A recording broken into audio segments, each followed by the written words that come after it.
قرآن پاک کے یہ 3 الفاظ پڑھیں، ہر مشکل حل ہو جائے گی۔ مشکلات کے حل کا بہت ہی آسان سا وظیفہ جانیے اس ویڈیو میں۔ زندگی میں غم اور پریشانیاں تو ہر انسان پر آتی ہیں۔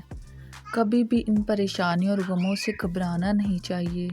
جب بھی کوئی غم آئے، کوئی پریشانی آئے، فوراً اپنا سارا غم، اپنا سارا دکھڑا اللہ تعالیٰ کو سنائیں۔ اس طرح غموں اور پریشانیوں کو ٹالنے کے لیے خود اللہ پاک نے قرآن پاک میں سورۃ الکہف میں فرمایا، اللہ کو پکارو اس کے صفاتی ناموں کے ساتھ۔ اسی طرح اللہ تعالیٰ کے 2 صفاتی نام یا قادر یا نافع جو بڑا ہی اثر رکھتے ہیں۔ جو شخص دل کی گہرائیوں سے ان ناموں کو پڑھے گا، اللہ تعالیٰ اس کی ہر حاجت کو پورا کرے گا۔ سورۃ یاسین کی ایک آیت کا کمال، شوہر بیوی کو محبت میں دیوانہ وار مبتلا کر دیتا ہے۔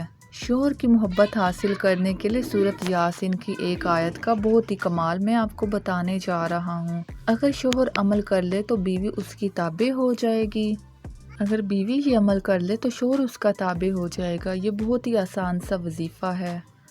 اگر آپ ایک دوسرے کی محبت حاصل کرنا چاہتے ہیں تو آج اس وظیفے پر عمل کر لیں اور دیکھیں پھر اس وظیفے کا کمال۔ وظیفہ کرنے کا طریقہ بہت ہی آسان ہے۔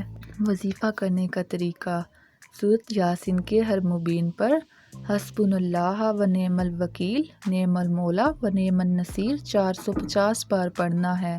7 دن یہ وظیفہ کرنا ہے اور عمل کے اول و آخر 3 بار درود شریف لازمی پڑھنا ہے۔ اگر آپ سورۃ قریش کو ایک دفعہ پڑھیں گے تو کھانے کے اندر زہر بھی ملا ہوگا تو اس کا اثر نہیں ہوگا۔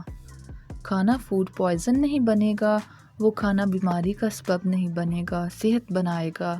وہ کھانا آپ کو گناہوں کی طرف مائل نہیں کرے گا بلکہ نیکی کا ذریعہ بنے گا۔ اور جو دوسری دفعہ سورۃ قریش کو پڑھے گا، اللہ تعالیٰ اس کو ایسا ہی دسترخوان بار بار دیتا رہے گا، بہترین اچھے سے اچھا عطا فرماتا رہے گا۔ ظاہر ہے روزی سوکھی ہوگی تو دسترخوان بھی اچھا ہوگا۔ اور جو تیسری مرتبہ سورۃ قریش پڑھے گا، اللہ تعالیٰ اس کی 7 نسلوں کو بھی لاجواب کھانے اور رزق دیتا رہے گا۔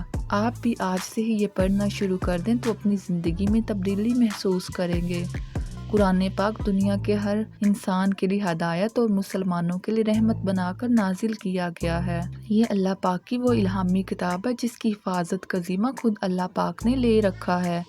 یہی وجہ ہے کہ قرآن کی آخری آیت نازل ہونے کے 1400 سال گزر جانے کے بعد بھی ایک حرف میں بھی تبدیلی نہیں ہو سکی اور نہ ہی تا قیامت تک ہو سکے گی۔